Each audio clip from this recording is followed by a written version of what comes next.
आखिर कौन था वो शख्स जिसने अकेले ही इस दुनिया के सबसे बड़े समंदर में 438 दिन बगैर किसी की मदद के अकेले ही गुजार डाले।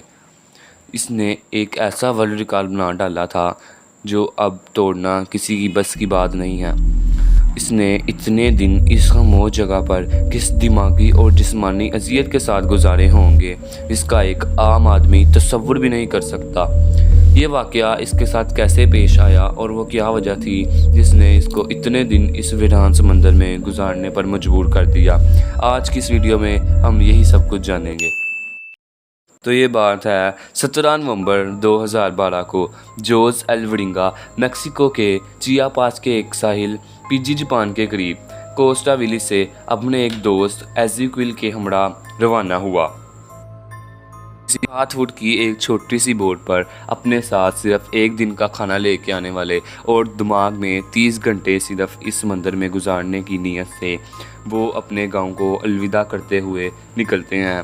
उनको नहीं पता था कि वो इनकी ज़िंदगी का सबसे बदतरीन और यादगार सफ़र बनने लगा है। जिस ओशन में वो जा रहे थे वो कोई आम ओशन नहीं था, उसका नाम पैसिफिक ओशन था। आपकी इत्तला में इजाफे के लिए मैं बताता चलूँ कि पैसिफिक ओशन इतना बड़ा है जो कि 155 मिलियन स्क्वायर किलोमीटर और 60 मिलियन स्क्वायर माइल्स पर मुश्तमिल। ये ओशन इतना बड़ा है कि अगर हम बाकी के 4 ओशन को निकाल के अगर हम हाली पैसिफिक ओशन की बात करें तो उसके अंदर ही इस अर्थ के तमाम लैंड, तमाम माउंटेन्स और तमाम डेज़र्ट और इस दुनिया की तमाम ऊंची ऊंची बिल्डिंगें भी अगर काट के इसके अंदर डाल दी जाएं तो वो भी 300 फुट गहरे पानी के अंदर डूब जाएं। में जो आइलैंड हैं वो इस समंदर के बराबर सिर्फ एक डॉट के जितने हैं और इस ओशन में कोई इंसान भी नहीं रहता। यानी कि अगर कोई इंसान इस बेयाबान समंदर में फंस जाए तो उसके बचने के चांस ना होने के बराबर। अभी जोस और उसका दोस्त अपने गांव से सिर्फ 120 किलोमीटर ही दूर थे कि अचानक एक तूफ़ान की सूरत ने एक आफत आ पड़ी। उस तूफ़ान से बचने के लिए उन्होंने अपनी बोट का रुख अपने गांव की तरफ कर लिया। इस तूफ़ान से बचने के लिए उन्होंने मुसलसल 6 घंटे अपनी बोट चलाई और फिर वो हुआ जिसका वो कभी सोच भी नहीं सकते थे। किनारे से थोड़ी दूर उनकी बोट खराब हो गई। अब उनके पास सिर्फ एक रेडियो के ज़रिए उन्होंने अपने बॉस को मदद के लिए मैसेज भेजा, लेकिन उनकी किस्मत उनकी रेडियो की बैटरी ख़त्म हो चुकी। जोस और उसके दोस्त का अब बाहर की दुनिया से राब्ता ख़त्म हो चुका था। अब ये 2 इंसान इस सुनसान समंदर में अकेले ही थे। उनके बॉस ने उनको तलाश करने के लिए बहुत कोशिश की, मगर वो नहीं जानता था कि ये दोनों अब 450 किलोमीटर दूर इस दुनिया के सबसे वीरान जगह में जा चुके हैं। अब जोस और उसके दोस्त को पता चल चुका था कि इनके ज़िंदा रहने के चांस ना होने के बराबर हैं। जो खाना वो अपने साथ लेके आए हुए थे वो तो पहले ही ख़त्म हो चुका था। अब गुजारा करने के लिए उनके पास ना ही खाना था और ना ही पानी मौजूद था। अब भूख से तंग आकर जो परिंदे उनकी कश्ती पर आके बैठते वो उन्हें ही पकड़ लेते और साथ में मछलियों का कभी कभार शिकार करके उनको कच्चा ही खा जाते।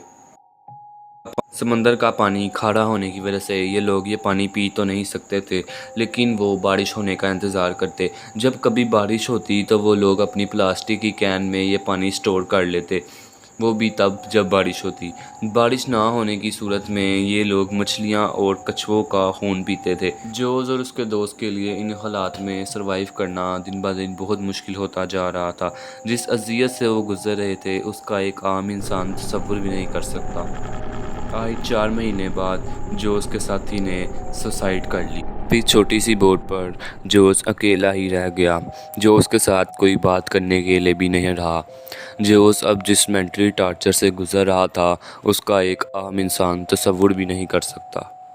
वक्त गुजरता गया और अब तकरीबन 8 महीनों के बाद जोस को एक कार्गो शिप नज़र आई। जोस के चेहरे पर फिर से ज़िंदा रहने की एक उम्मीद नज़र आने लगी। उसके पास अब ना तो कोई फ्लेयर गन थी और ना ही अपने आप को कोई नुमाया करने के लिए कोई और चीज़।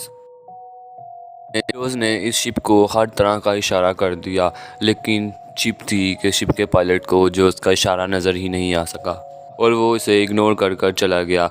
आप ज़रा तसव्वुर करें कि एक वीरान समंदर में अकेले शख्स को तकरीबन 8 महीनों बाद ज़िंदा रहने की कोई उम्मीद नज़र आए और वो भी उसे इग्नोर कर कर चला जाए तो उसकी क्या हालत होगी। اب جوز کو جو زندہ رہنے کی امید نظر آئی تھی اس پر تو پانی پھر چکا تھا۔ جوز ابھی اس ویران سمندر میں 8,000 کلومیٹر آگے آ چکا تھا۔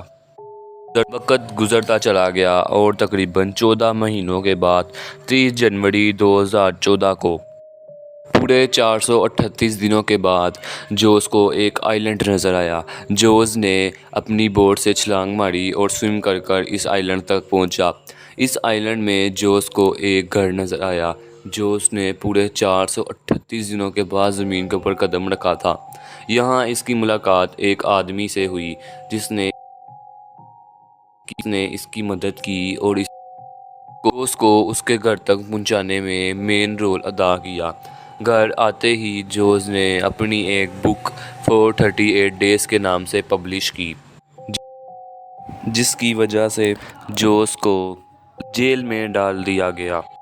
اور یوں اتنا بڑا حادثہ ہو جانے کے بعد بھی اس کی زندگی سے اس کی مشکلات کم ہونے کے بجائے اور زیادہ بڑھ گئیں۔